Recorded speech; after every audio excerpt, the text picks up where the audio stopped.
Hi. ഒരു job എൻവയോൺമെന്റിൽ ഏറ്റവും പ്രധാനപ്പെട്ട ഒരു കാര്യമാണ് സേഫ്റ്റി എന്ന് പറയുന്നത്. അപ്പോൾ സേഫ്റ്റി എന്ന് പറയുമ്പോൾ നമ്മൾ പലപ്പോഴും നമ്മുടെ മനസ്സിലേക്ക് വരിക ഈ ബേസിക് ആയിട്ടുള്ള ഫിസിക്കൽ സേഫ്റ്റിയാണ്. അത് almost all the organisation will be safe. പക്ഷേ നമ്മൾ പലപ്പോഴും ചിന്തിക്കാത്തൊരു കാര്യം ഈ സൈക്കോളജിക്കൽ സേഫ്റ്റിയാണ്. ഒരു സ്ഥാപനത്തിൽ ഒരാൾ സേഫായിട്ട് വർക്ക് ചെയ്യണമെന്നുണ്ടെങ്കിൽ അല്ലെങ്കിൽ അയാളുടെ ആശയങ്ങൾ കറക്റ്റായിട്ട് പറയണമെന്നുണ്ടെങ്കിൽ അവതരിപ്പിക്കണം എന്നുണ്ടെങ്കിൽ സേഫ് ആയിട്ടുള്ള ഒരു എൻവയോൺമെന്റ് വേണം.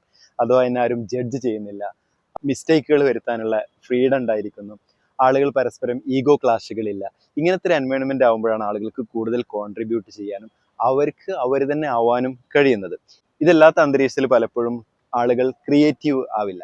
അപ്പോൾ എന്തിനാണ് ഒരു കമ്പനിയിൽ ഈ ടീം ബിൽഡിംഗ് പ്രോഗ്രാംസ് ഒക്കെ ചെയ്യുന്നതെന്ന് ചോദിക്കുമ്പോൾ അതിനുള്ളൊരു ആൻസർ ആണ് ഈ ആളുകളുടെ കണക്ഷൻ കൂട്ടുക എന്ന് പറയുന്നത്, പരസ്പരം ആളുകൾക്കിടയിലുള്ള ഗ്യാപ്പ് കുറയ്ക്കുക എന്നുള്ളത്, അവർക്ക് വേണ്ട ഹ്യൂമൻ എക്സ്പീരിയൻസിലുള്ള ഫണ്ണും എൻഗേജ്മെന്റും ആളുകളെ പരസ്പരം അറിയാനുള്ള ഓപ്പർച്യൂണിറ്റി ഒരുക്കുക എന്നൊക്കെ പറയുന്നത് ഈ ടീം ബിൽഡിംഗ് പ്രോഗ്രാമിലൂടെ ചെയ്യാൻ പറ്റുന്ന ഒരു കാര്യമാണ്.